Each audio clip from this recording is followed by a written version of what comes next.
On the dusty frontier of 1880s Montana, Clara Winslow stepped off the stagecoach with nothing but a worn suitcase and a secret that could get her killed. The young widow carried more than just her belongings. She carried the unborn child of a murdered whistleblower whose powerful enemies would stop at nothing to silence his legacy forever. Clara's husband had died under mysterious circumstances after exposing corruption within a wealthy cattle dynasty. Now she was running for two lives, hiding her identity and her growing belly in a no-name town where strangers were common and questions were rare. But fate brought her face to face with Boone Thatcher, a stoic cowboy with his own haunted past and a reputation for protecting the defenseless. As Clara's dangerous secret began to surface, she faced an impossible choice: trust this mysterious rancher with her life, or keep running until her enemies finally caught up. Would Boone's protection be enough when the killers finally came calling? Before we jump back in, tell us where you're tuning in from. And if this story touches you, make sure you're subscribed, because tomorrow I've saved something extra special for you. The boarding house smelled of lye soap and yesterday's stew, but to Clara Winslow, it represented the first safe haven she'd known in months. Mrs. Adelaide Hartwell, a weathered woman with kind eyes and calloused hands, had asked only two questions. When Clara knocked on her door that evening, "Can you pay and can you sew?" Clara's affirmative answers to both had earned her a narrow room under the eaves and work-mending clothes for the town's residents. Clara's fingers traced the worn leather of her suitcase as she unpacked her meager belongings. Hidden beneath a false bottom lay the only remnants of her previous life, documents that had cost her husband Thomas his life. The cattle brand registrations, forged deeds, and testimony statements were written in Thomas's careful hand. Evidence of a conspiracy that reached into the highest levels of Montana's territorial government. The Cromwell Cattle Company had built their empire on stolen land and murdered homesteaders, and Thomas had been fool enough to believe the law would protect him when he tried to expose them. She pressed her hand against her growing belly, feeling the child stir restlessly. 5 months along now, though she'd managed to hide it beneath loose dresses and careful posture. Soon that would become impossible. The baby kicked as if sensing her anxiety, and Clara whispered softly, "Hush now. Little one, we're safe here. We have to be." The next morning brought her first glimpse of Boone Thatcher. She was hanging laundry behind the boarding house when she heard the steady clip-clop of horse hooves on the main street. Looking up from the clothesline, she saw a man astride a bay gelding, his weathered face shadowed by a wide-brimmed hat. Even from a distance, she could sense the quiet authority in his bearing, the way other men stepped aside as he passed. "That's Boone Thatcher," Mrs. Hartwell said, appearing beside Clara with another basket of wet clothes. "Runs the Double T Ranch about 10 miles north of town. Good man, though he's had his share of troubles." Clara watched as Boone dismounted in front of the general store, his movements economical and purposeful. He was tall, lean in the way of men who worked hard for their living, and there was something in his careful scanning of the street that reminded her of a wolf, alert, protective, and dangerous when cornered. "What kind of troubles?" Clara asked, trying to sound merely curious. Mrs. Hartwell's expression grew somber. "Lost his wife and young son to fever 3 winters back. Some say he's never been quite the same since.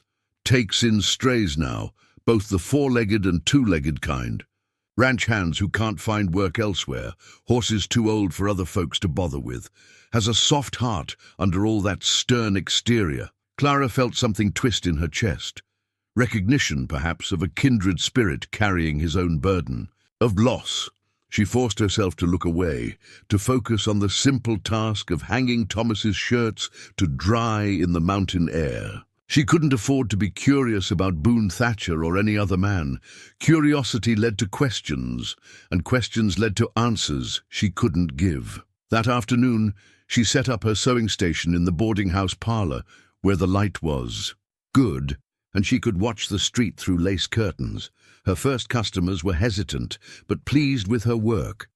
Neat, precise stitches that would hold through hard use. Word spread quickly in a town this size, and by week's end she had a steady stream of mending and alteration work. It was during her second week that she first saw the strangers.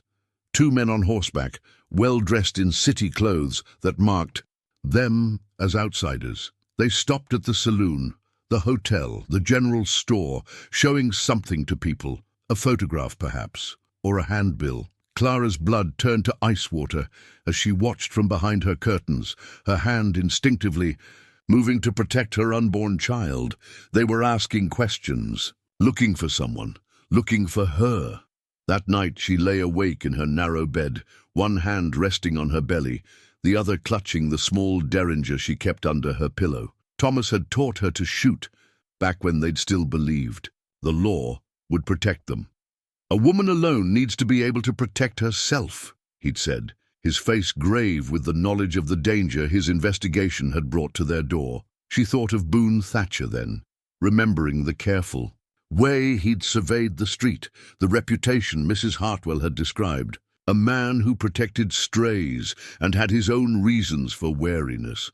Perhaps it was time to stop being quite so alone. The baby kicked again, stronger this time, and Clara whispered a promise into the darkness. I'll keep you safe, little one.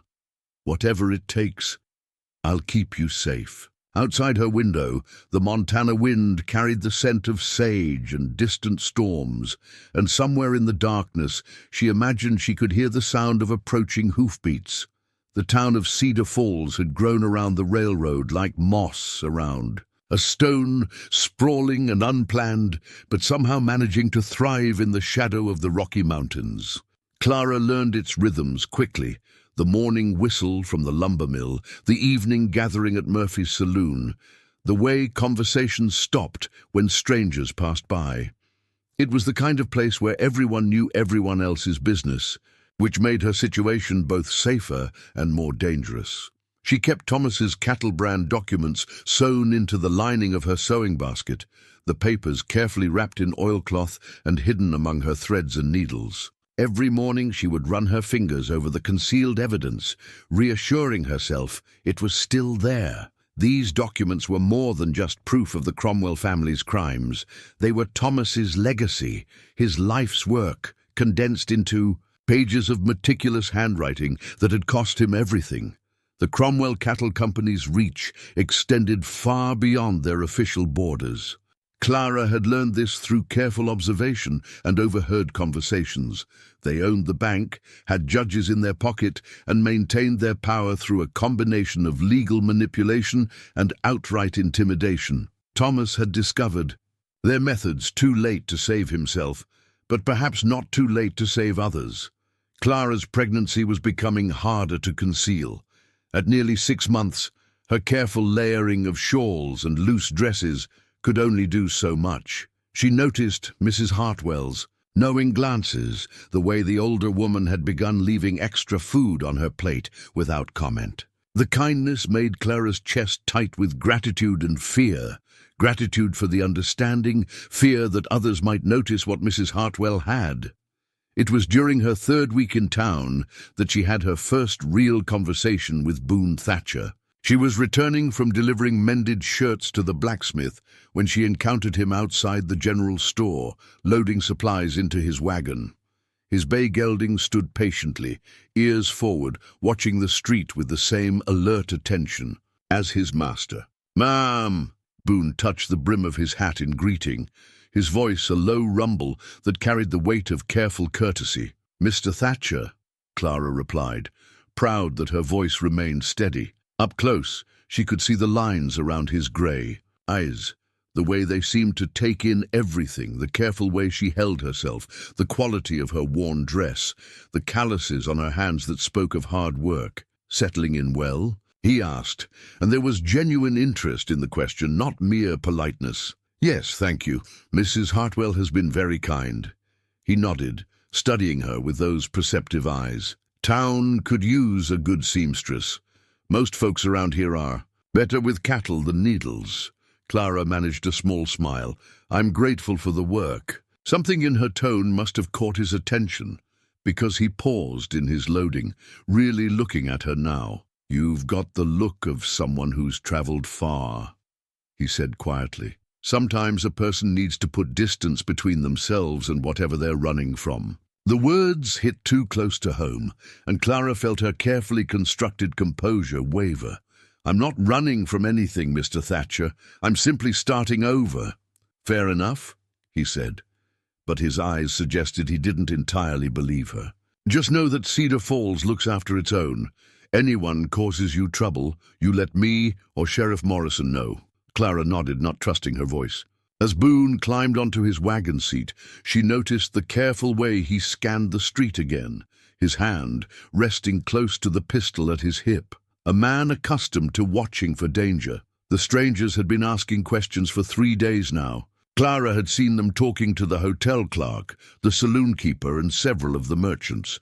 They showed a photograph, she was certain of it now, and asked about a woman traveling alone. Each time someone shook their head, the strangers moved on, but their presence in town felt like a noose slowly tightening. That evening, as Clara worked on a wedding dress for the minister's daughter, Mrs. Hartwell settled into the chair beside her with her own mending. "Those men asking questions," the older woman said without preamble. "They're not looking for anyone good." Clara's needle stilled in her hand. "What makes you say that? 40 years in this town teaches you to read people. Those men have the look of hunters, not lawmen. And whatever they're hunting, it's something that scares easy." Mrs. Hartwell's weathered hands never paused in their work. Sometimes a person's past catches up no matter how far they run. When that happens, it's good to have friends nearby. Clara felt tears prick at her eyes. She had been alone so long, carrying the weight of her secrets and her fear, that the offer of friendship felt like a lifeline. "Thank you," she whispered. Mrs. Hartwell reached over and patted her hand gently. "We all need sanctuary sometimes, child. The question is whether we're brave enough to accept it when it's offered." Outside, the wind picked up, rattling the windows and carrying with it the scent of approaching rain. Clara placed her hand over her belly, feeling the child move restlessly, and wondered if courage was something she could learn before her past finally caught up with her present. Clara's fingers traced the worn gold surface of the locket, hidden beneath her chemise, feeling the delicate engraving that spelled out Thomas in flowing script. Inside, nestled behind a tiny glass cover, was a photograph of her husband as a young boy. Gap-toothed and grinning, his whole life spread before him like an uncharted territory. She had taken to touching it when the loneliness became too heavy, imagining the child she carried might have that same infectious smile, that same fearless curiosity about the world. The routine she had established in Cedar Falls felt both comforting and precarious. Each morning, she would rise before dawn to help Mrs. Hartwell with breakfast for the boarding house guests. Then came her sewing work in the parlor, where she could watch the street through the lace curtains, while her needle flew through fabric.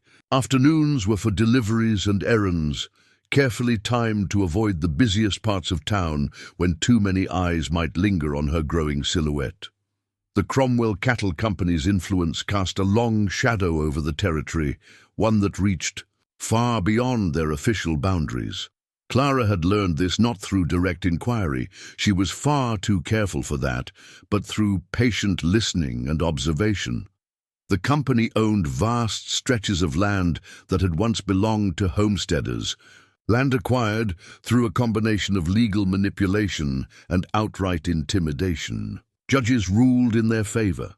Sheriffs looked the other way when their riders enforced property rights, and newspapers published only the stories the Cromwells wanted told. Thomas had spent 2 years documenting their methods, collecting testimony from displaced families, photographing forged documents, building an ironclad case that should have brought them down. Instead, it had gotten him killed, and Clara forced into exile, carrying his child and his evidence into an uncertain future. She had been in Cedar Falls nearly a month when Boone Thatcher began appearing with increasing frequency. Not seeking her out directly, he was too subtle for that, but finding reasons to be in town when she was running errands, nodding politely when their paths crossed, always alert to the currents of tension that seemed to follow the strangers, who continued their methodical questioning.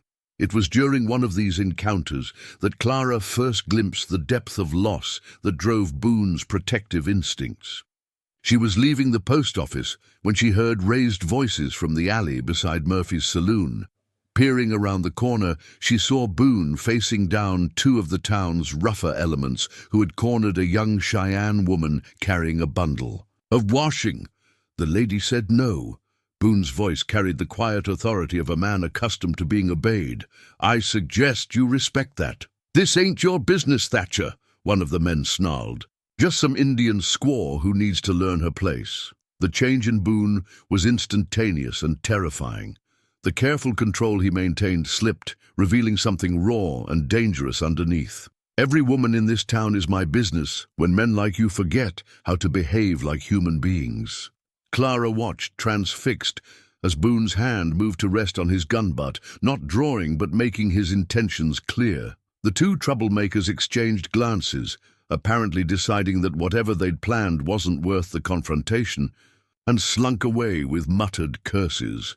The young woman murmured her thanks and hurried off, but Boone remained in the alley, his shoulders rigid with an old pain Clara recognized.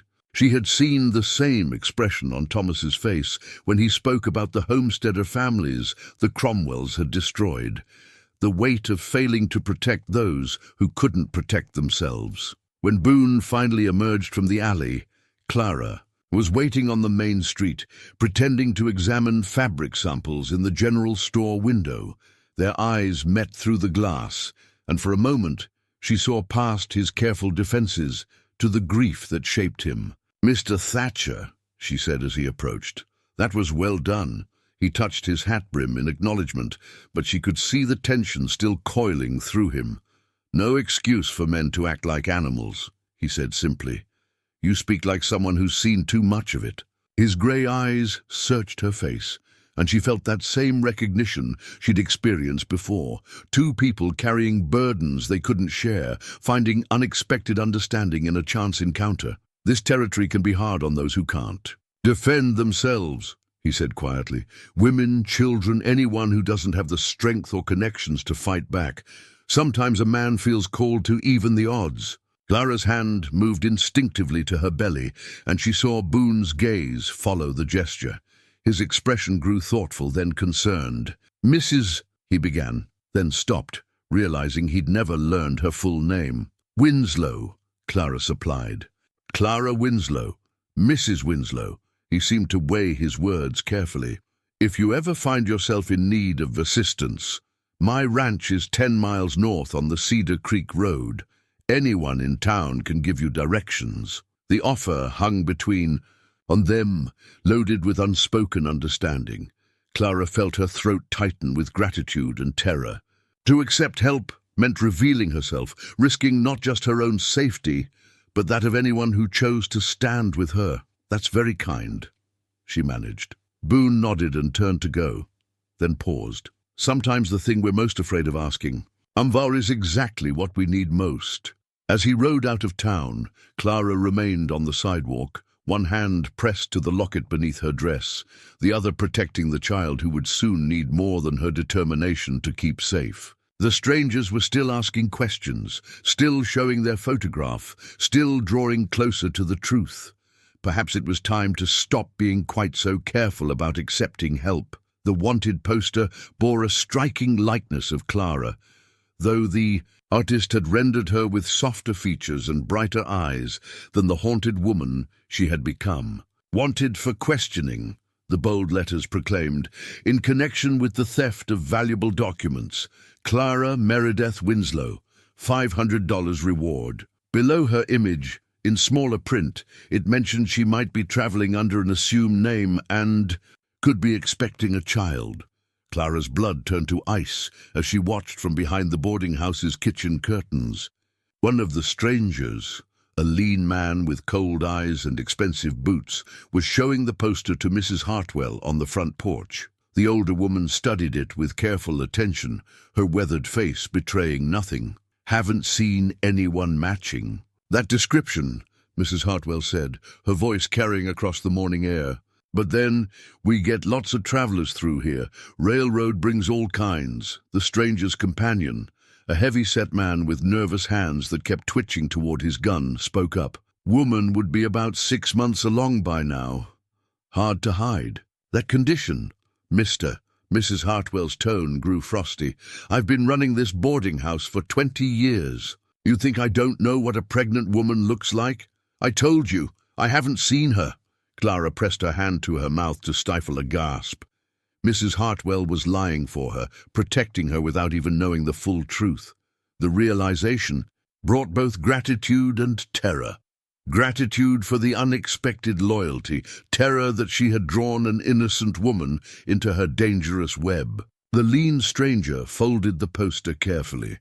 "If you do see her, there's good money in it for information. The Cromwell family is very eager to recover their stolen property." "I'll keep that in mind," Mrs. Hartwell replied, though her tone suggested she'd do no such thing. Clara watched the two men mount their horses and ride toward the saloon, no doubt to continue their systematic canvassing of the town. Her heart hammered against her ribs as she tried to think clearly through her panic. They had found her trail, traced her to Cedar Falls. It was only a matter of time before someone recognized her face from the poster, before her carefully constructed identity crumbled. She needed to run, tonight if possible, take nothing but essentials and disappear into the wilderness before dawn. The thought of facing the mountains alone, pregnant and with winter approaching, terrified her, but staying meant certain capture. As she began mentally cataloguing what she could carry, a soft knock came at the kitchen door. Clara's heart nearly stopped, but it was only Mrs. Hartwell carrying the breakfast dishes with unusual urgency. "Child," the older woman said without preamble, "we need to talk."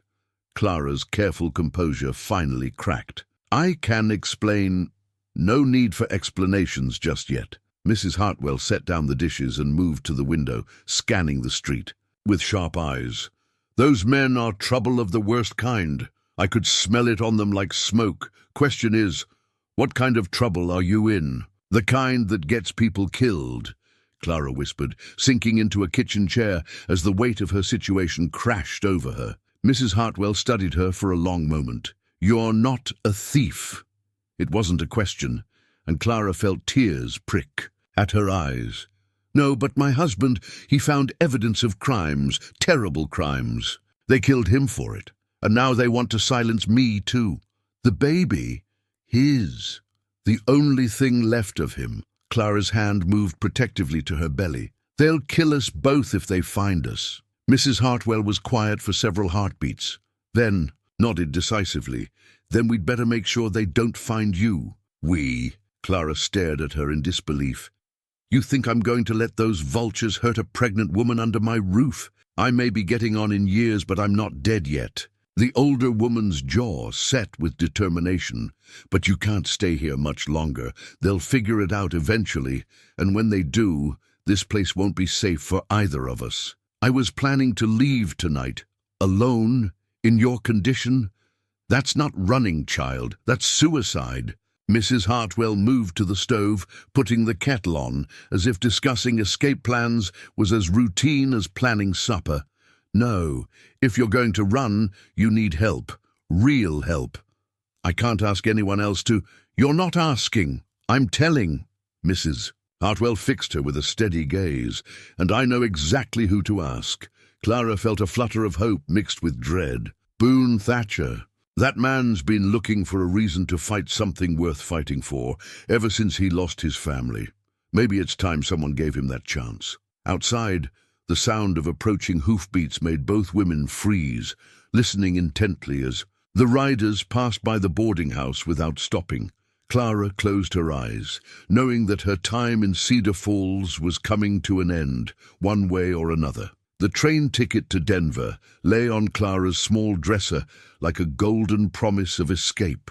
She had purchased it weeks ago from the station master, telling him she might need to visit an ailing relative. Now, as she stared at the unused passage, her packed suitcase beside it, the ticket represented both salvation and surrender. Mrs. Hartwell had made the journey to Boone's ranch, while Clara remained hidden in her room, curtains drawn, heart hammering every time footsteps passed on the street below. The older woman had returned as the sun was setting, her face grim but determined. "He's coming," she announced without preamble.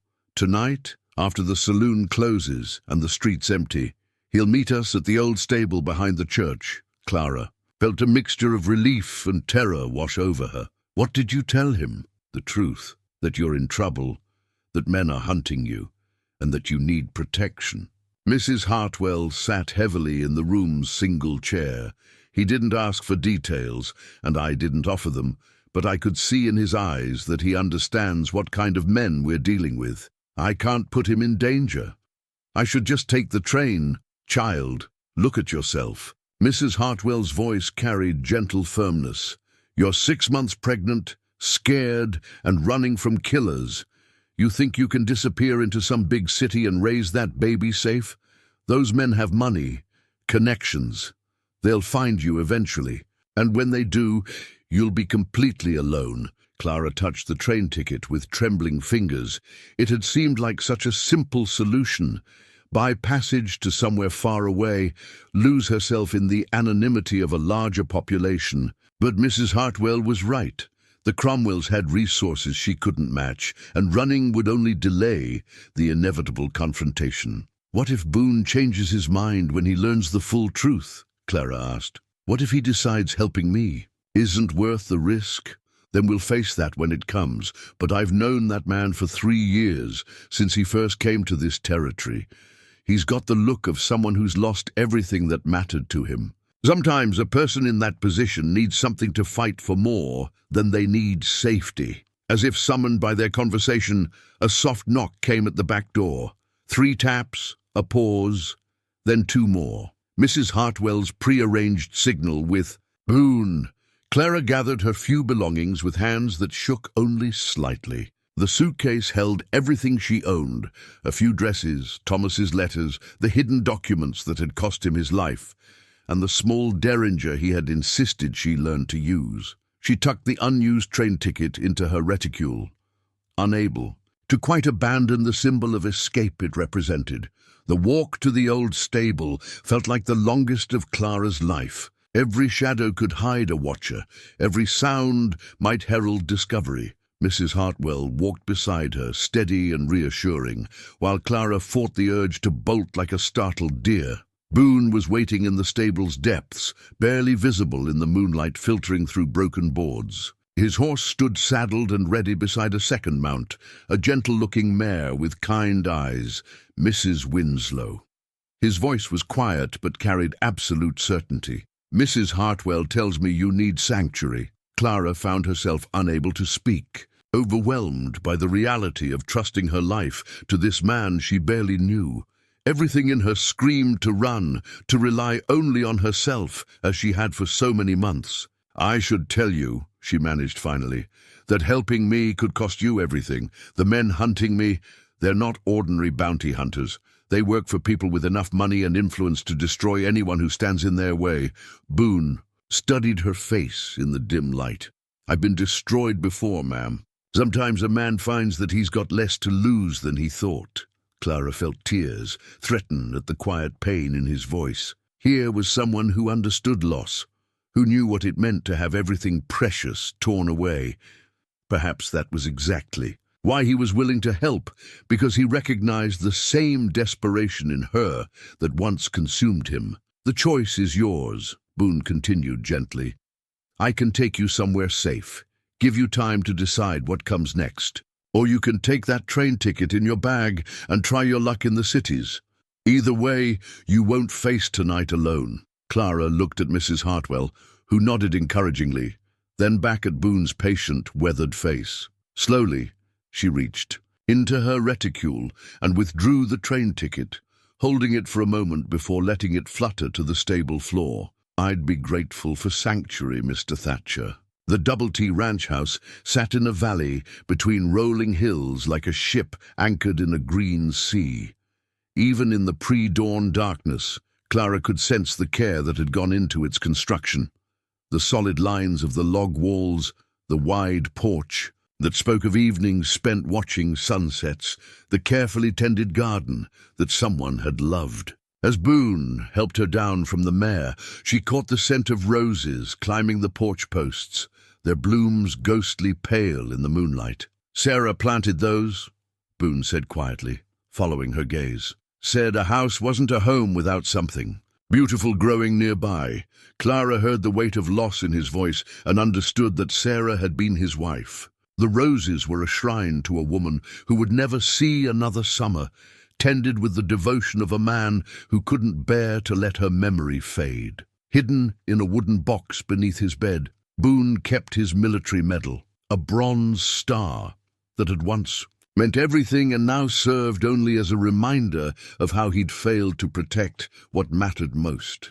Clara couldn't see it, but she sensed the invisible weight he carried, the way he moved like a man forever braced for the next loss. She had fine taste, Clara murmured, touching one of the rose petals gently. The interior of the house bore the same careful attention to detail, though dust motes danced in corners that a woman's touch would never have neglected. The furniture was sturdy and well-made, chosen for comfort rather than style. A child's wooden horse sat on the mantelpiece, and Clara's heart clenched as she realized what it represented. "You can have the spare room," Boone said, lighting a lamp and leading her down a short hallway. "It's nothing fancy, but the bed's sound and the windows face east for morning light." The room was simple but clean, with a quilted bedspread and a washstand topped with a porcelain pitcher and bowl. Most importantly, it had a solid door and a window that offered a view of the approach to the house, details that spoke to Boone's understanding of her need for security. "Mr. Thatcher," Clara began, but he held up a hand. "Boone, we're past formalities now, I think." Boone. The name felt strange on her tongue, intimate in a way that made her conscious of how long it had been since she'd felt safe enough to use a man's given name. "I need you to understand what you're risking. The men hunting me, they work for the Cromwell Cattle Company. They have judges in their pockets, sheriffs on their payroll. They killed my husband for trying to expose their crimes, and they'll kill you without hesitation if they discover you're helping me." Boone was quiet for a long moment, his grey eyes studying her face. "What kind of crimes?" Clara felt the familiar weight of Thomas's evidence pressing against her conscience. Land fraud, murder.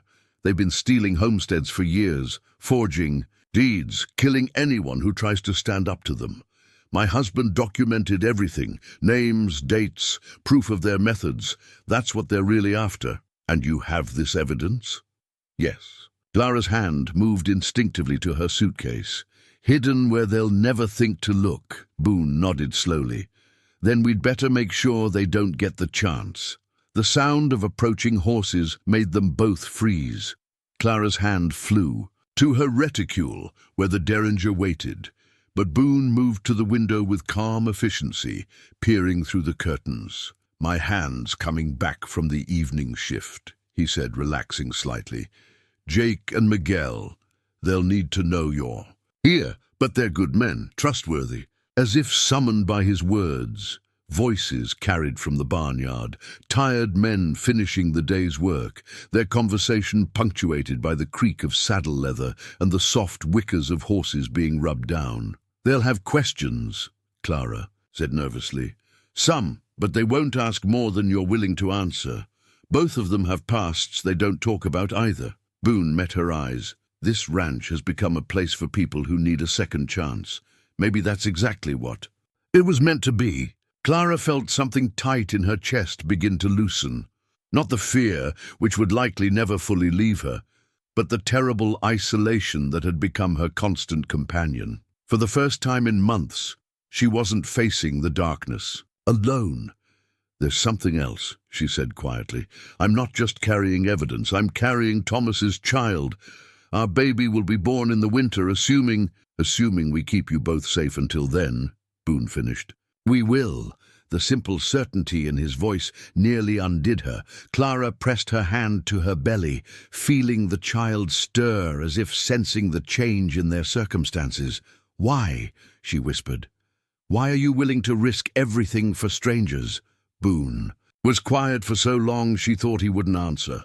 When he finally spoke, his voice carried the weight of old pain and hard-won wisdom.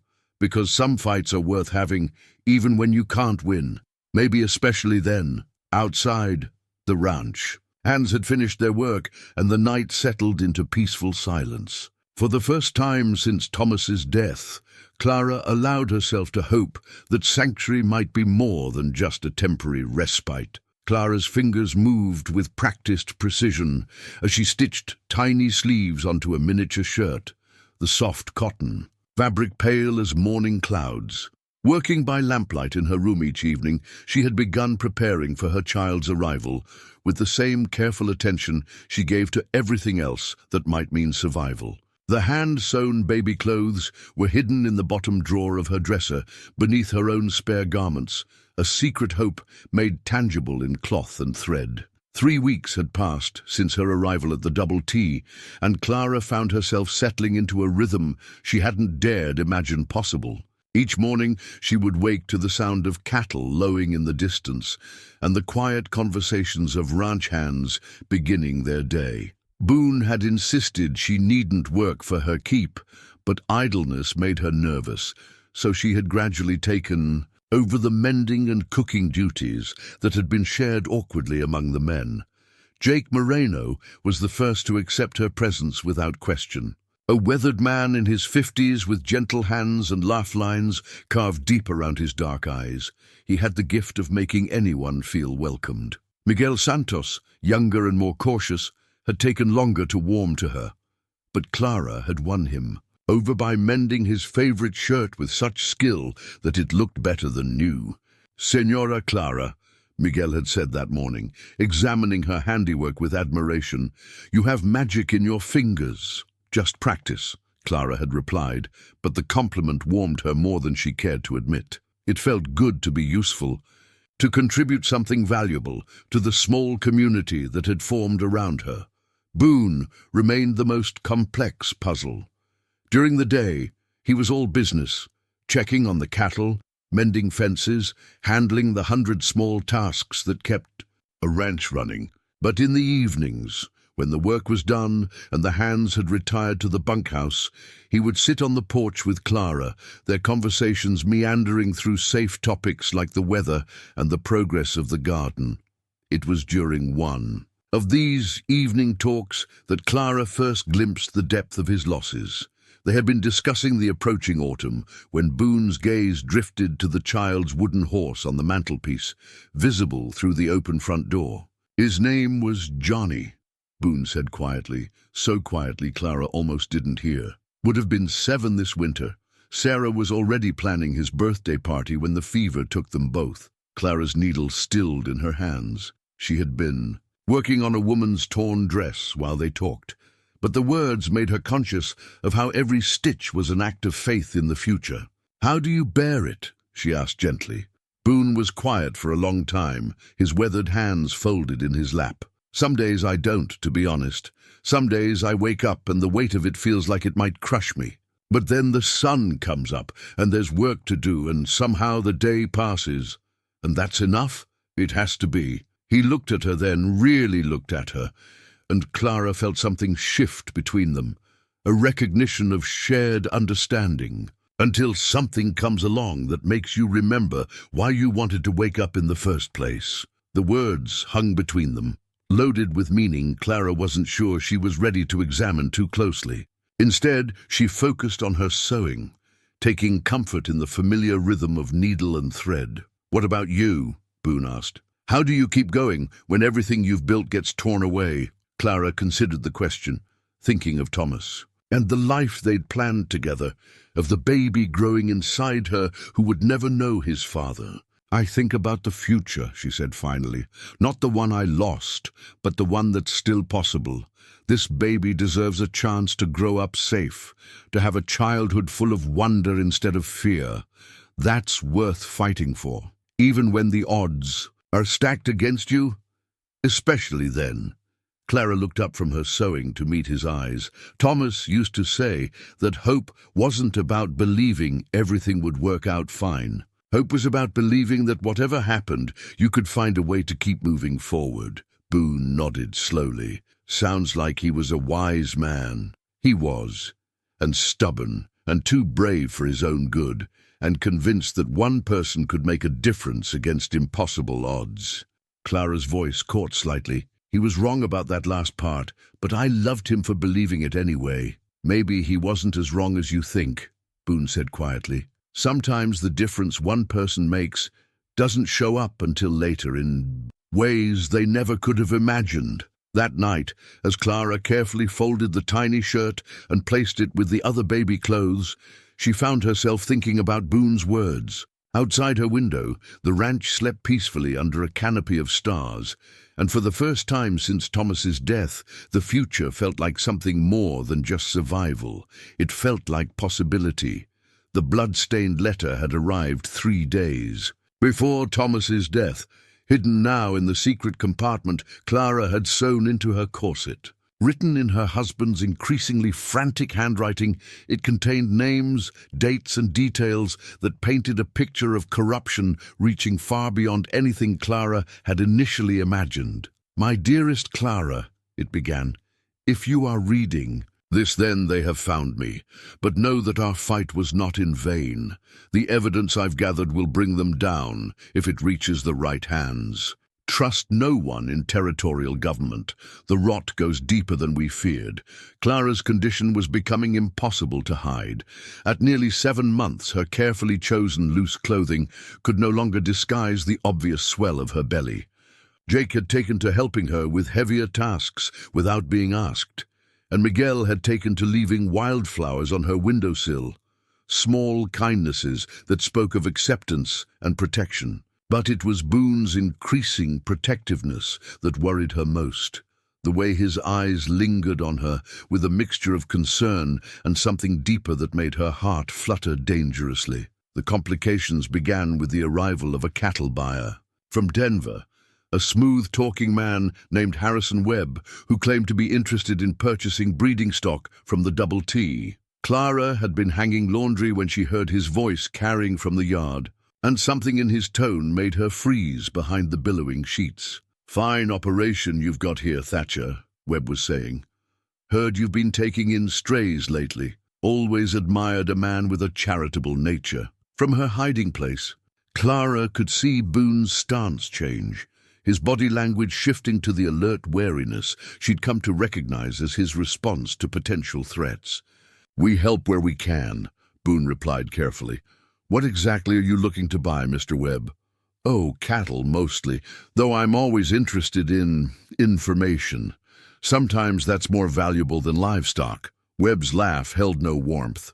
"You hear interesting things in Denver, stories about missing persons, lost documents, that sort of thing." Clara's blood turned cold. This was no cattle buyer.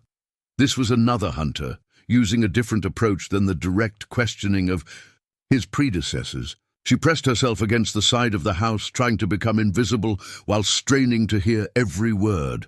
"Can't help you with stories," Boone said, his voice carrying an edge of steel. "I stick to cattle ranching." Of course. Just making conversation." Webb's tone remained pleasant, but Clara could hear the calculation underneath. "Though I should mention, there's good money for anyone who might have information about a particular woman. Young widow expecting a child, might be traveling under an assumed name. The Cromwell family is very eager to locate her." The mention of the Cromwell name sent a jolt of terror through Clara.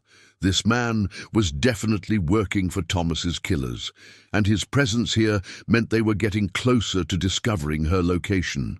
"Like I said," Boone replied, "I don't deal in information about people.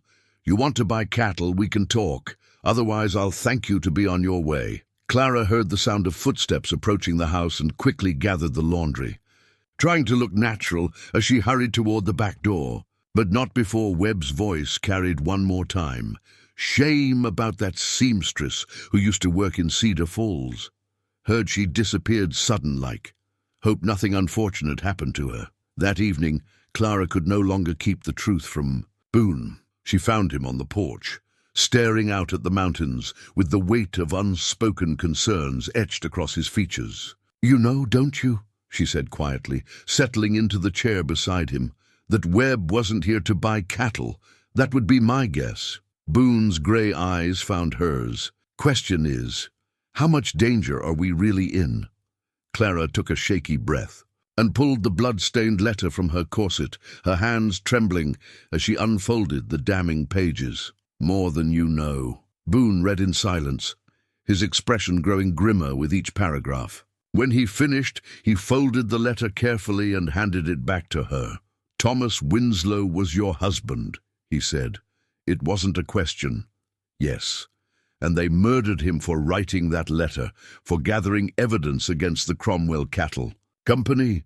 They've been stealing land for years, killing homesteaders, bribing officials. Thomas thought he could expose them, bring them to justice through legal channels."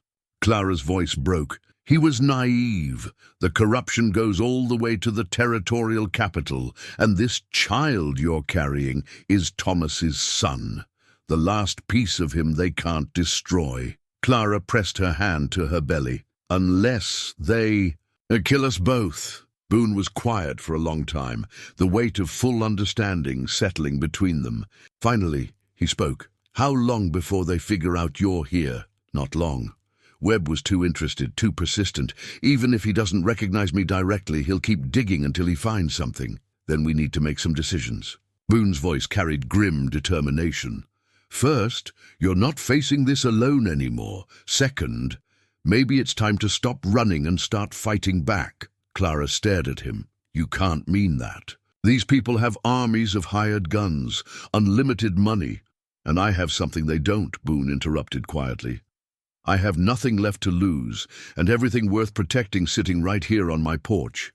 The words hung between them, loaded with implications that made Clara's heart race for reasons that had nothing to do with fear. The photograph was creased from years of handling, its edges soft with wear. In it, a younger Boone stood beside a beautiful woman with dark hair and laughing eyes, while a small boy with his father's stubborn chin grinned up at the camera. Sarah and Johnny Thatcher, frozen forever in a moment of pure happiness that would never come again. Boone had kept the image hidden in his shirt pocket for 3 years, but tonight, as he and Clara sat in the kitchen, sharing late evening coffee, he placed it gently on the table between them. "This is them," he said simply. "My family." Clara studied the photograph with the careful attention she gave to precious things, understanding the trust implicit in his sharing. "They're beautiful. You can see the love between you all. Sarah was the strongest person I ever knew. Came west with nothing but determination and a sewing basket, built a home out of raw wilderness through sheer force of will." Boone's finger traced the edge of the photograph.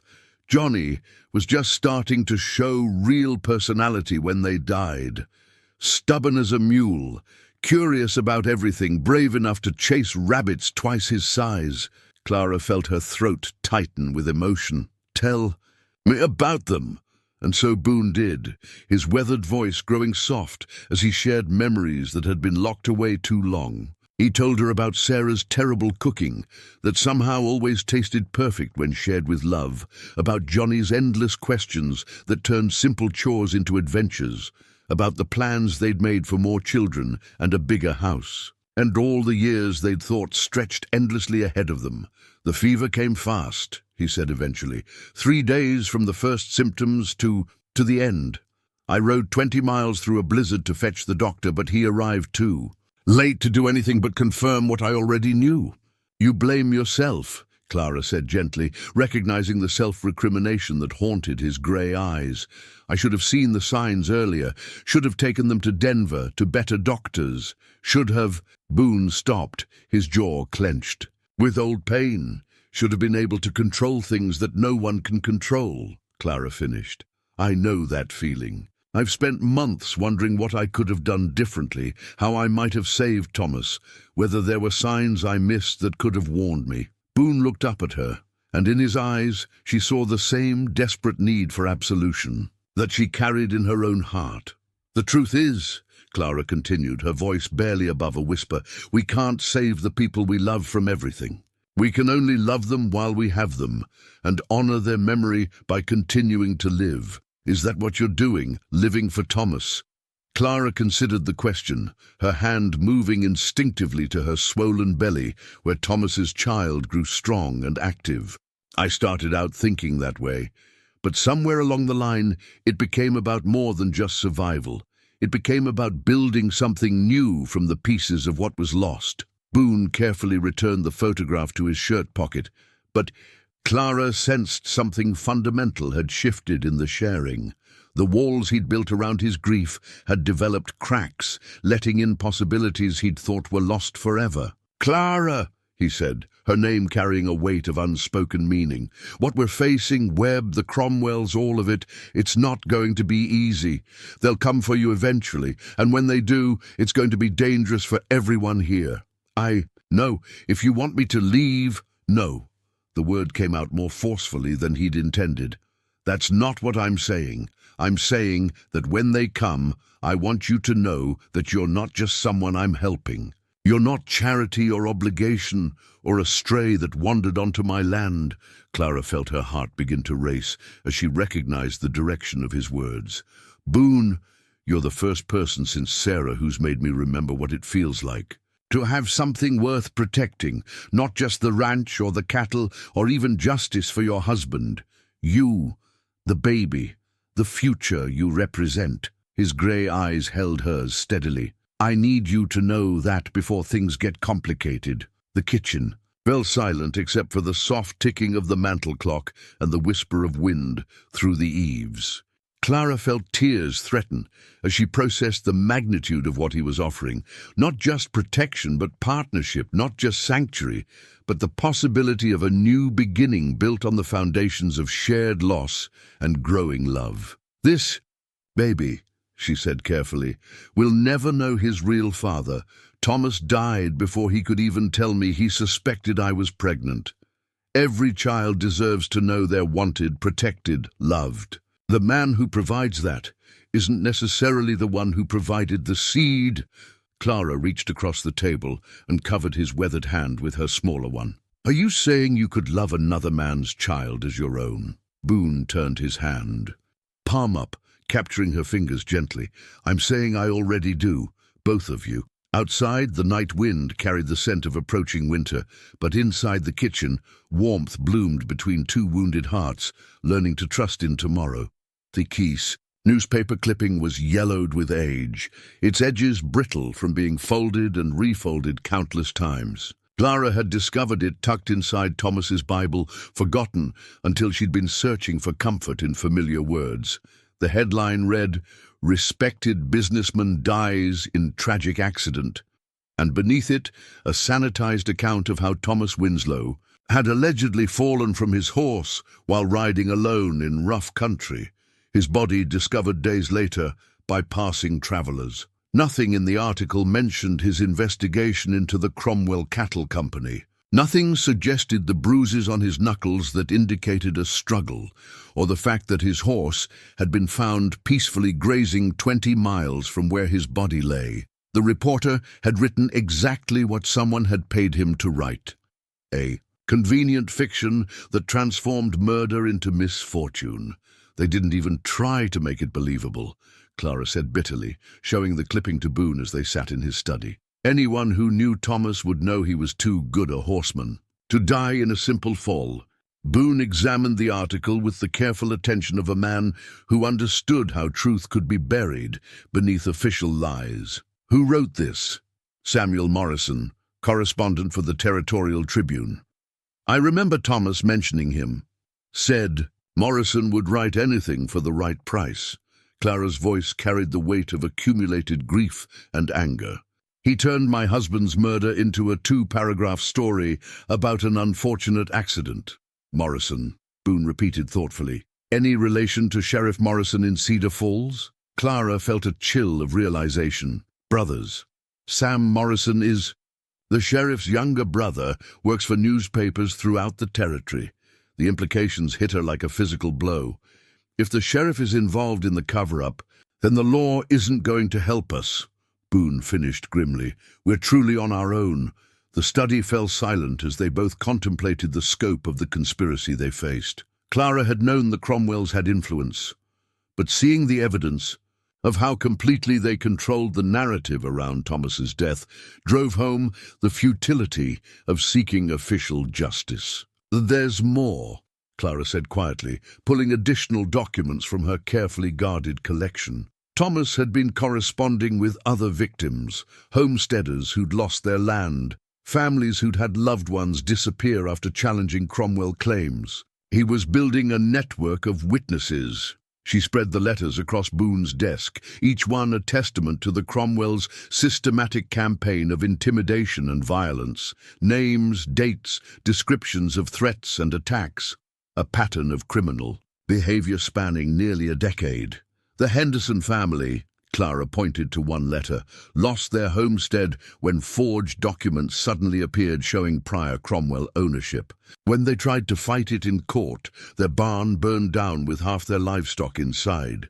The Kowalski brothers, she indicated another. They'd been grazing cattle on open range for years. Cromwell riders showed up one day claiming exclusive rights, drove off the cattle, and beat both brothers nearly to death when they protested. Boone read through the testimonies, his expression growing darker with each account. How many families? Thomas documented at least 30 cases of fraud, intimidation, or outright violence. And those were just the ones brave enough to come forward. Clara's voice shook with suppressed emotion. He believed if he could gather enough evidence, present a unified case, someone in the territorial government would have to act. But instead, he ended up dead, and the evidence buried with him. Not buried, Clara corrected fiercely. Hidden, waiting for the right moment, the right person to bring it to light. Boone studied her face, seeing the determination that had carried her this far, despite impossible odds. You're thinking of finishing what he started. I'm thinking that this baby deserves to grow up in a world where justice means something, where men like the Cromwells can't murder and steal without consequences. Clara placed her hand protectively over her belly. Maybe that's naive, but it's what Thomas believed, and it's what I choose to believe. It's not naive, Boone said, quietly. It's necessary. The question is how we make it happen without getting ourselves killed in the process. Clara looked at the documents spread before them. Her husband's life work, his final gift to a territory that desperately needed someone to stand up against corruption. Thomas tried to work within the system and died for it. Maybe it's time to try a different approach. What kind of approach? Clara met his eyes, and Boone saw steel beneath her gentle exterior that reminded him why some causes were worth fighting for. The kind that brings the fight to them, instead of waiting for them to come to us. That's dangerous talk, Clara. These people have resources we can't match. They have money and corrupt officials, she agreed. But we have something they don't, the truth, and people who've been waiting years for someone brave enough to use it. Boone gathered the papers carefully, understanding that they'd crossed a line from mere survival to active resistance. Then, I guess it's time to stop hiding and start planning. Outside, storm clouds gathered over the mountains, promising the kind of weather that kept honest folk indoors. It seemed fitting weather for the kind of conversation they were about to have. Boone's father's gun was a Colt Army revolver, its walnut grip worn smooth by decades of honest use. Hidden in a locked drawer of his desk, the weapon had belonged to Colonel William Thatcher, a man who'd fought in 2 wars and died believing that some principles were worth bleeding for. Boone hadn't touched the gun since his father's funeral, but as he cleaned and loaded it by lamplight, he felt the weight of legacy settling on his shoulders like his father's old cavalry coat. The killers were closing in. Boone could feel it. In the way the wind carried sounds differently, in the nervous energy of the cattle, in the way his own instincts prickled with warnings born of years soldiering in hostile territory. Jake and Miguel had reported strangers asking questions at neighboring ranches, men who claimed to be looking for work but asked too many questions about the Double T's recent additions to its household. Clara was 8 months pregnant now, her time growing short with winter's approach. She moved carefully but without complaint, her hands never idle as she prepared for the birth of her child and the confrontation they all knew was coming. Each evening, she would sit by the fire mending clothes or knitting small garments. The domestic scene, hiding the loaded derringer she kept within arm's reach and the sharp intelligence that analyzed every piece of information they gathered about their enemies' movements. "Mrs. Hartwell sent word," Jake reported as he joined Boone on the porch after the evening chores. "Says those same men who were asking about the seamstress have been back in Cedar Falls, offering money for information, getting people nervous." "How? Much money?" Boone asked, though he suspected he knew the answer. "More than most folks in town see in a year. Mrs. Hartwell says the banker's been mighty interested in their questions." Boone felt his jaw tighten. Samuel Garrett, Cedar Falls's banker, was exactly the type of man who would sell information for the right price. Respectable on the surface, but with the moral flexibility that came from years of small compromises and gradual corruption. "Any word from the other ranchers?" Miguel appeared from the barn, his weather-beaten face grim. "Henderson and Walsh are with us. They remember what the Cromwells cost them. Old Peterson, too, though he's more interested in revenge than justice. The Morrison place," Miguel shrugged eloquently. "Sheriff's brother won't be joining our cause," Boone said dryly. "Anyone else?" "Young Cooper from the North Valley. Lost his brother to Cromwell riders 2 years back. Been waiting for a chance to even the score. Makes 5 spreads, willing to stand together. Maybe 20 men total. It wasn't an army, but it was more help than Boone had dared hope for. Men who'd been pushed too far, who'd lost too much to the Cromwell machine, finally finding the courage to push back." Clara emerged from the house, moving carefully but purposefully, carrying a pot of coffee and the weary grace of a woman preparing for battle while carrying new life. Her pregnancy had become impossible to hide, but it had also become a symbol of what they were fighting to protect.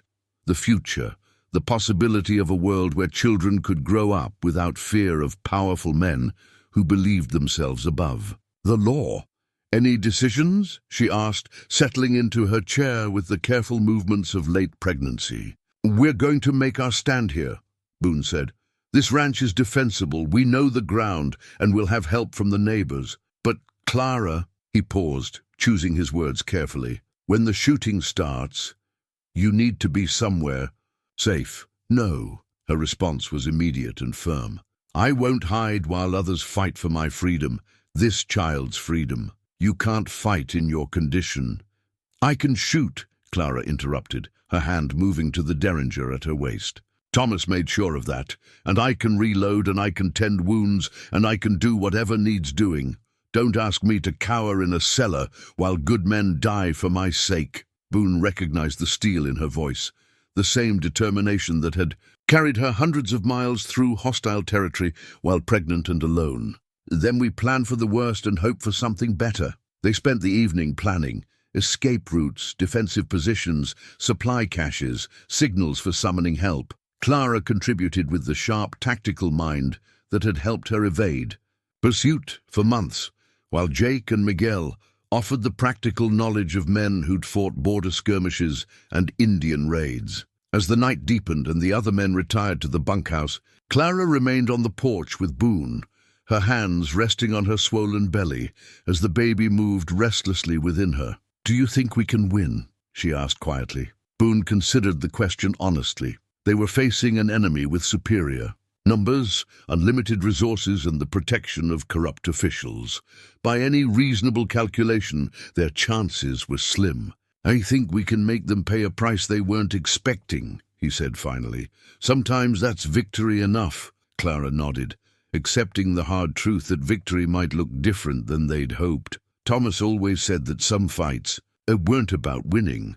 They were about making sure the other side remembered why they shouldn't have started the fight in the first place.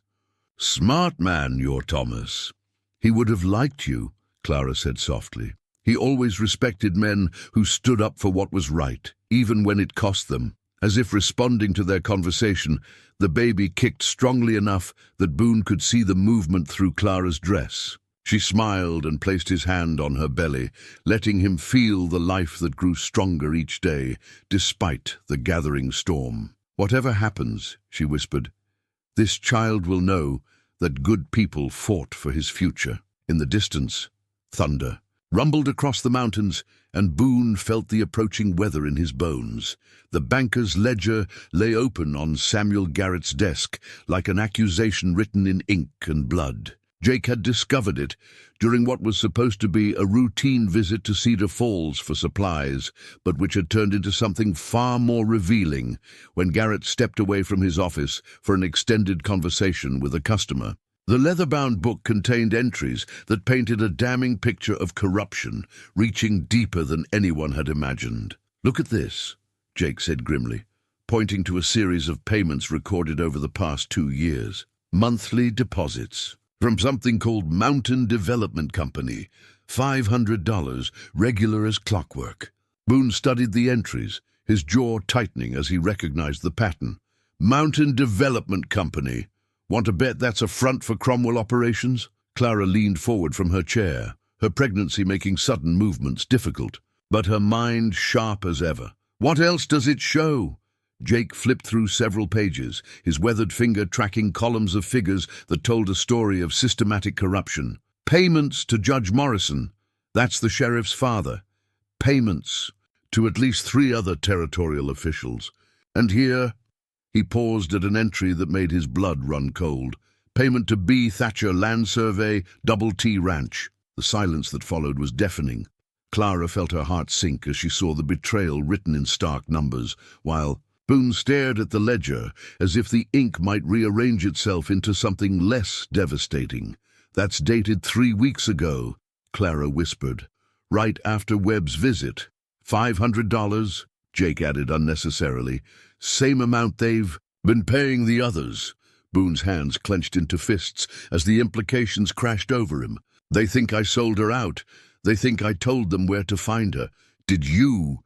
Clara's voice was barely audible, though something in her eyes suggested she already knew the answer. "No." The word came out like a gunshot. "Clara, I swear to you, I know." She reached for his hand, her touch steady despite the tremor in her voice. "But they've made it look like you did, which means, when they come for me, they'll expect you to hand me over without a fight," Clara finished. "They think they bought your loyalty." Jake closed the ledger with a snap. "Question is, how do we use this to our advantage?" Clara was already thinking several steps ahead, her mind working through possibilities with the tactical precision that had kept her alive this long. "They'll come expecting cooperation, expecting Boone to deliver me like purchased goods. When that doesn't happen, they'll realize they've been deceived and all bets are off," Boone said grimly. "No more subtlety, no more careful approaches. They'll come with everything they have." "How long do we have?" Clara asked. Jake consulted his pocket watch as if it could somehow divine their enemy's timeline.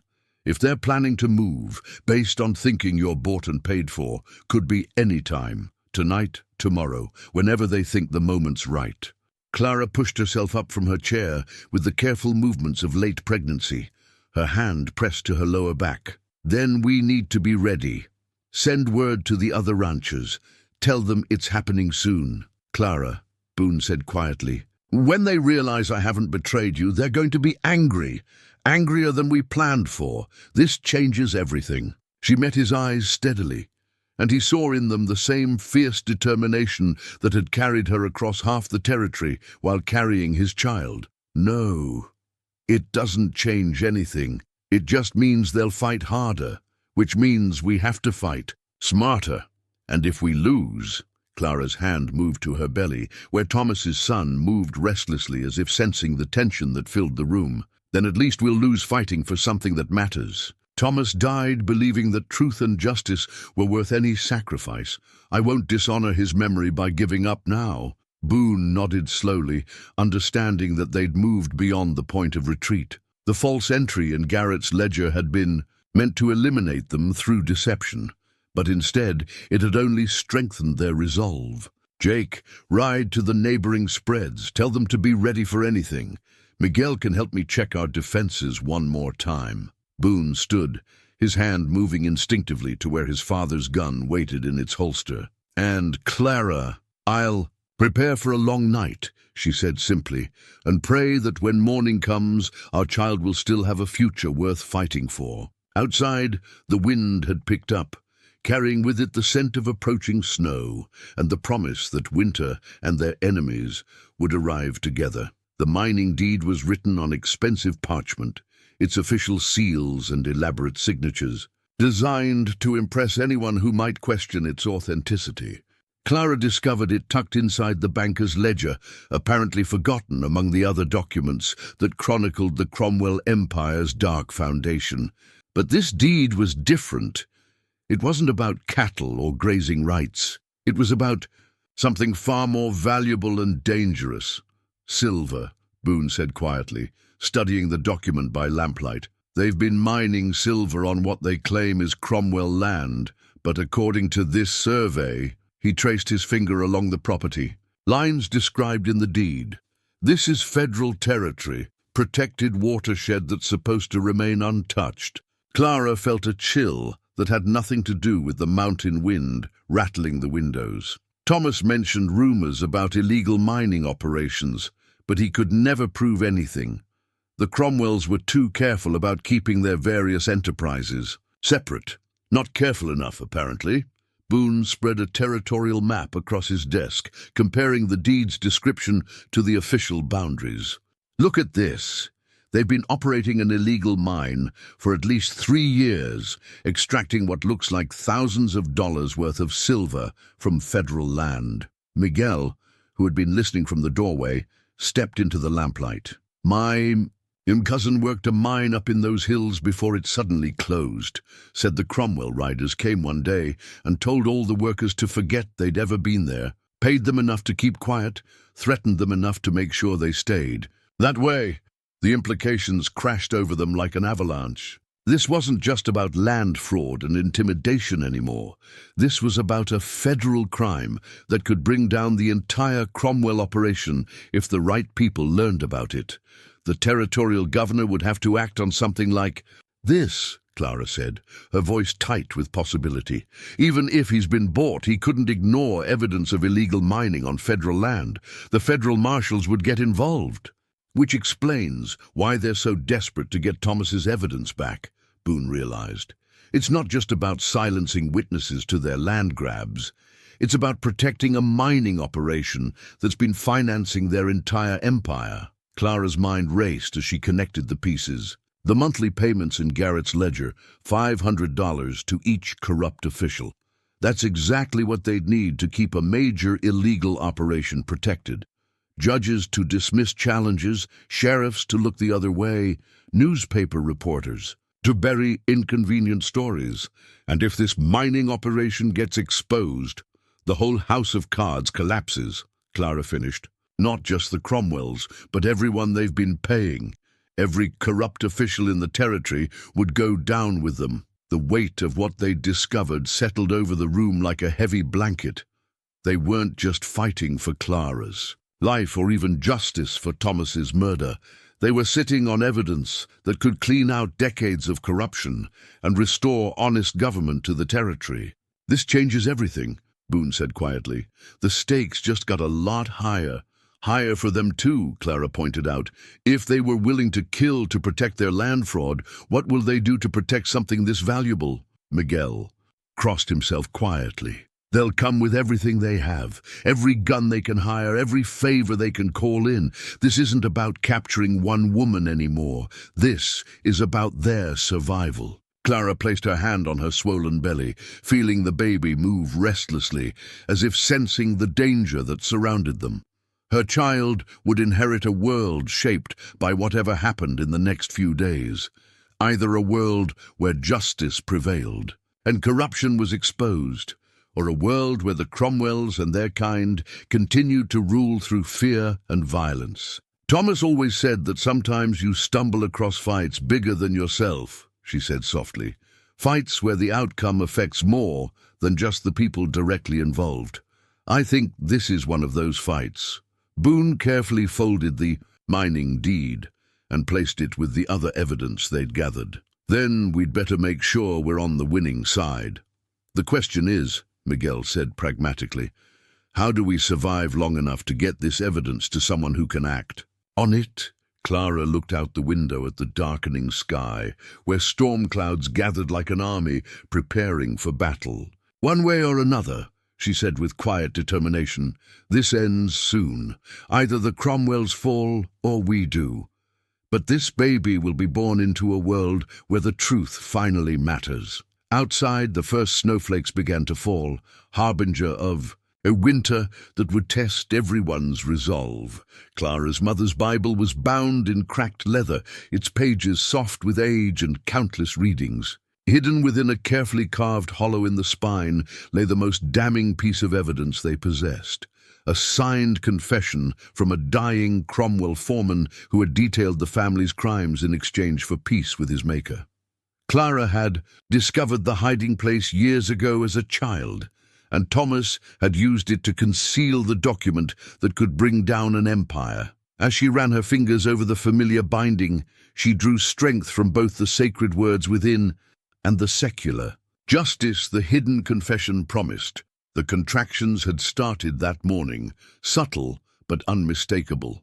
Clara had said nothing to Boone or the others, knowing they had enough to worry about, without adding the complications of an imminent birth to their defensive preparations. But as the day wore on, and the pains grew stronger and more regular, she knew that time was running out in more ways than one.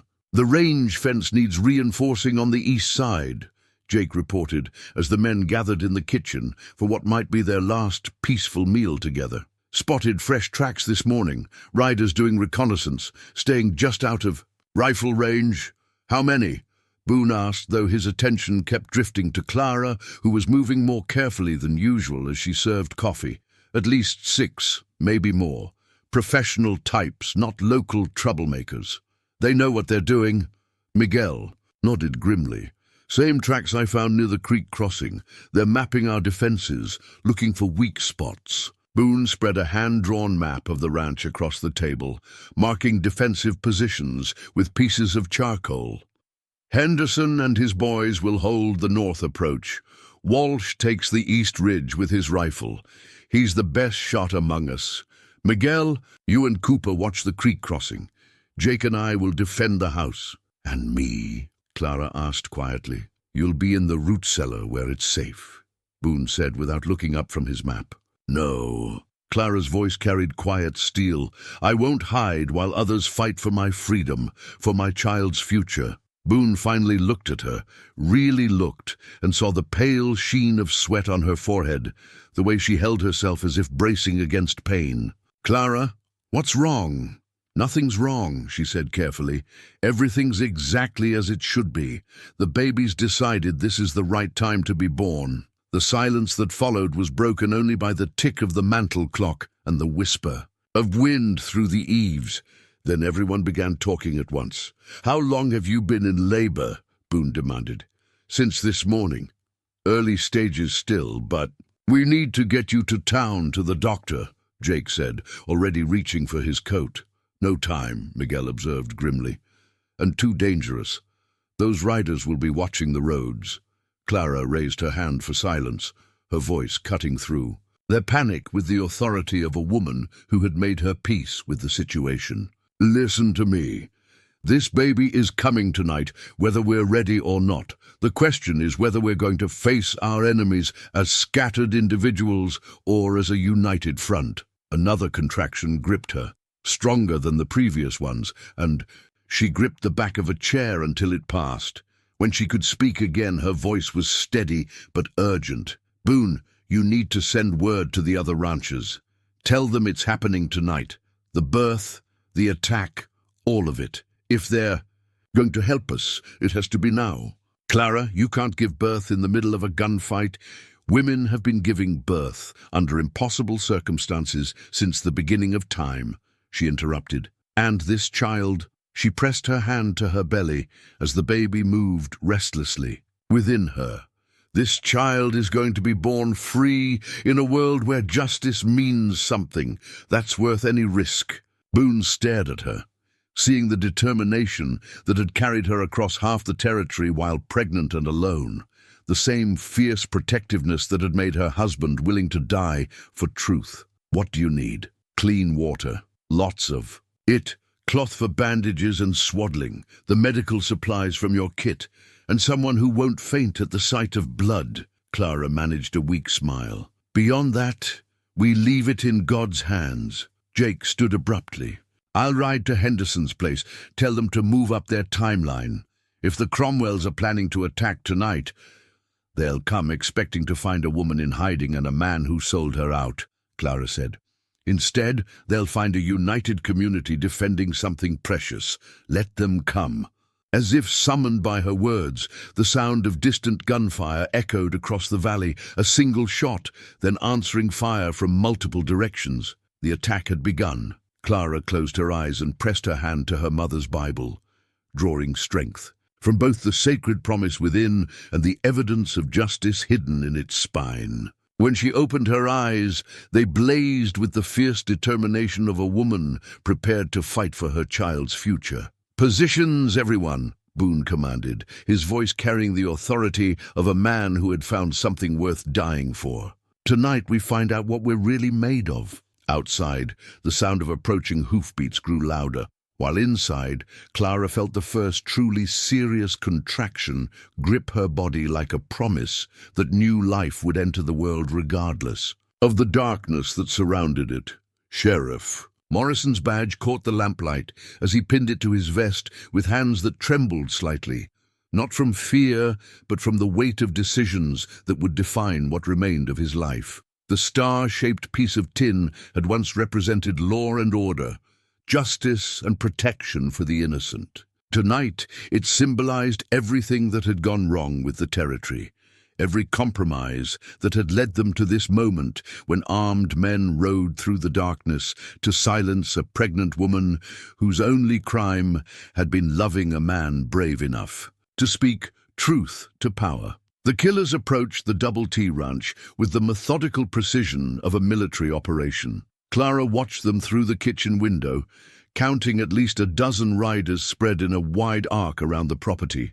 They moved with the confidence of men who believed they held all the advantages: superior numbers, professional training, and the certainty that their target would be delivered without resistance by a rancher they thought they'd bought. The labor. Pains were coming faster now, each contraction like a wave that threatened to sweep away her ability to think clearly. But between the waves of pain, Clara's mind remained sharp, cataloguing details that might mean the difference between life and death for everyone she'd come to care about. They're not rushing, she observed through gritted teeth as another contraction gripped her. They think they have all the time in the world. Boone knelt beside her chair, his weathered hands gentle as he helped her through the pain. That's their mistake. They don't know about the other ranchers, don't know we're ready for them, or that their bought man isn't bought at all, Clara managed as the contraction eased. How long before the others get here? Henderson should be in position by now. Walsh too, if he moved when he heard the signal shots. Boone checked his father's gun one more time, the familiar weight of the weapon steadying his nerves. Miguel's watching the creek crossing, Jake's got the barn covered.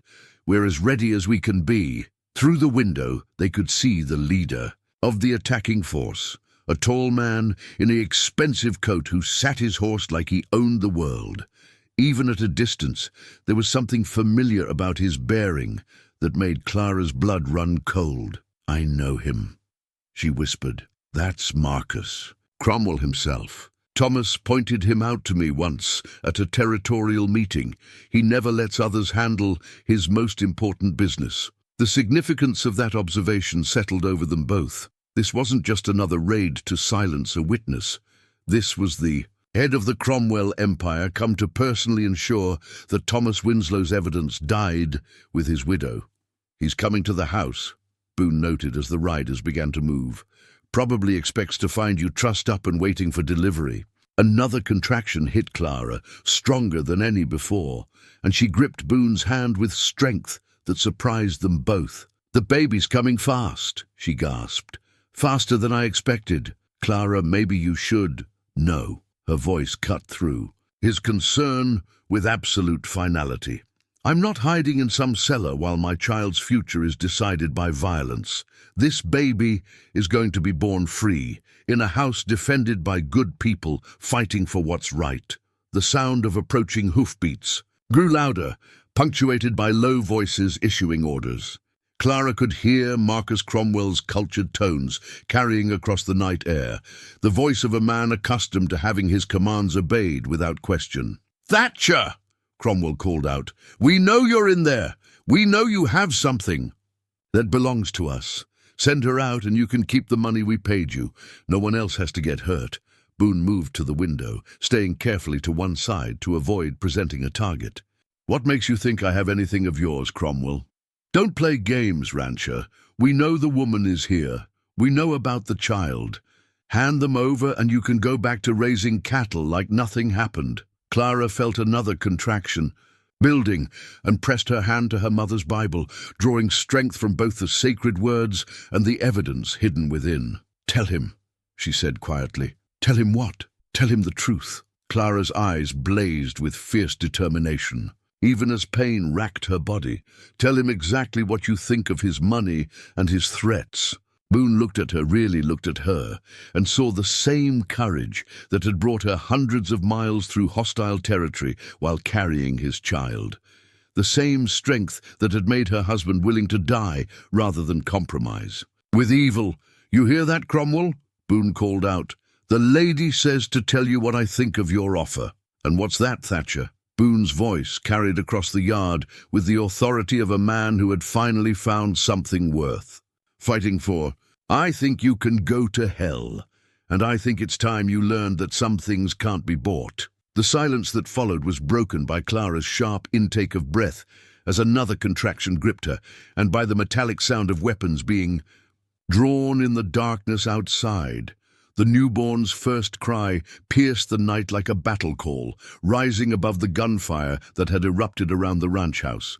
Clara held her son, Thomas's son, against her chest as bullets shattered the kitchen. Windows and men shouted orders in the darkness. The baby's lusty wail seemed to give everyone something to fight for, a sound that transformed the violent chaos into something sacred and necessary. "He's perfect," Clara whispered, tears streaming down her face as she examined the small, red-faced miracle in her arms. Despite everything, the gunfight raging around them, the killers trying to break down their doors, the uncertain future that awaited them all, her son had entered the world healthy and strong, ready to claim his place in whatever tomorrow would bring.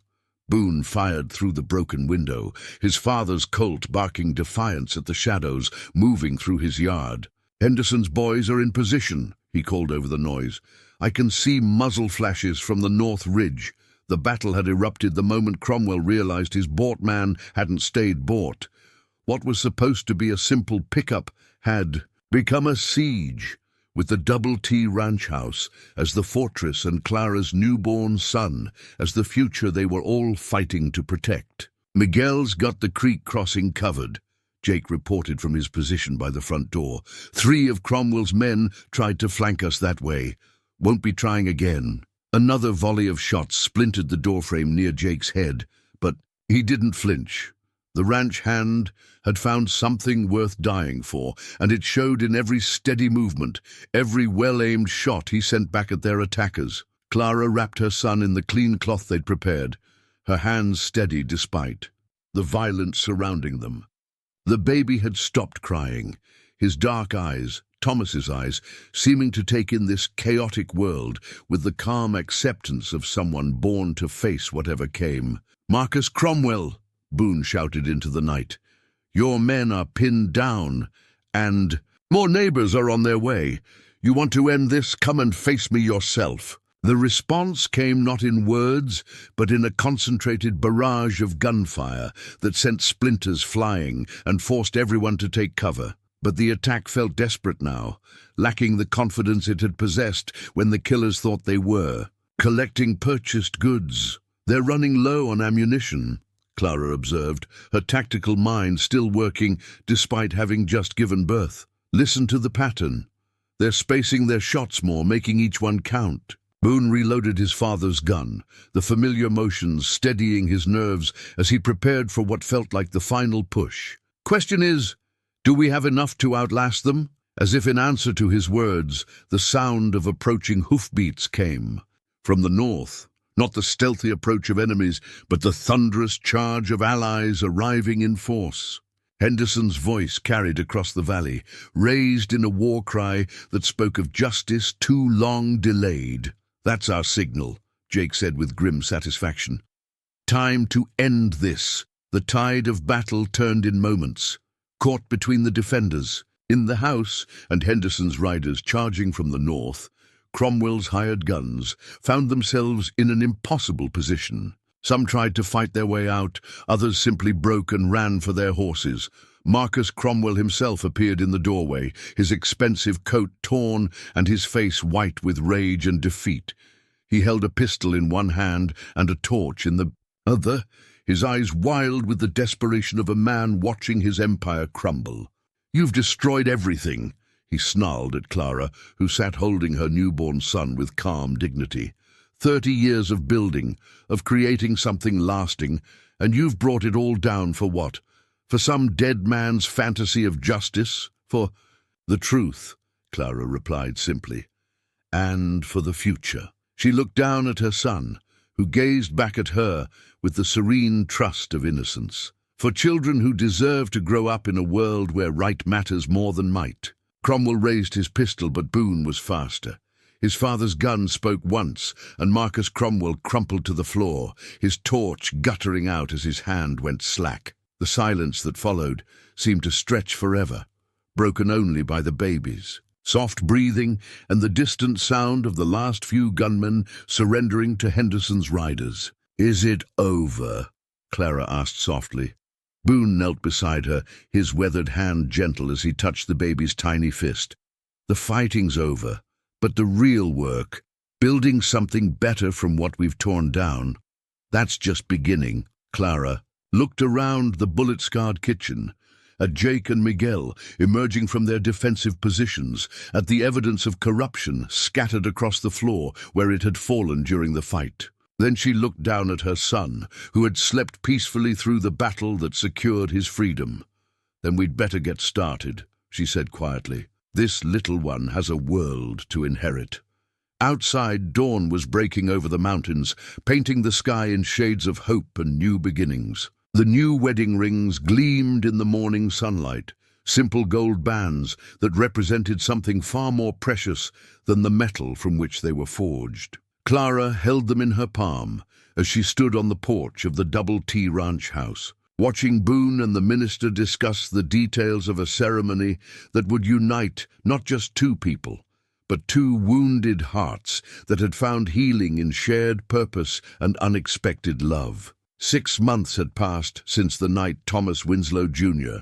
had been born into a world transformed by violence and redeemed by courage. The baby, Tommy, as they'd taken to calling him, slept peacefully in Clara's arms, his dark hair catching the light as mountain breezes carried the scent of Sarah's roses, now tended by new hands, but blooming with the same faithful beauty. The evidence hidden in Clara's mother's Bible had indeed brought down the Cromwell Empire, but not in the way anyone had expected.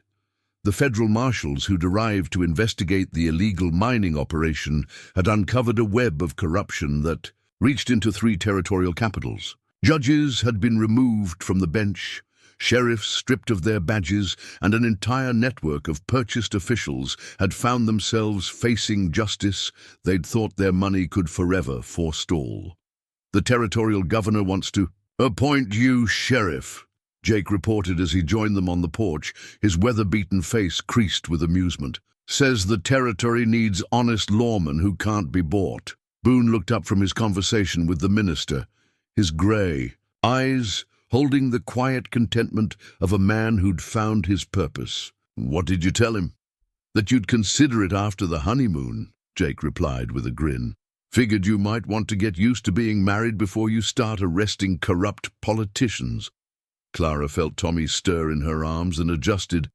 The soft blanket, one of many gifts from grateful families throughout the territory who'd heard the story of the pregnant widow who'd brought down the Cromwells. Letters arrived weekly, some containing small tokens of appreciation, others simply expressing gratitude that someone had finally stood up to the forces that had terrorized honest folk for too long.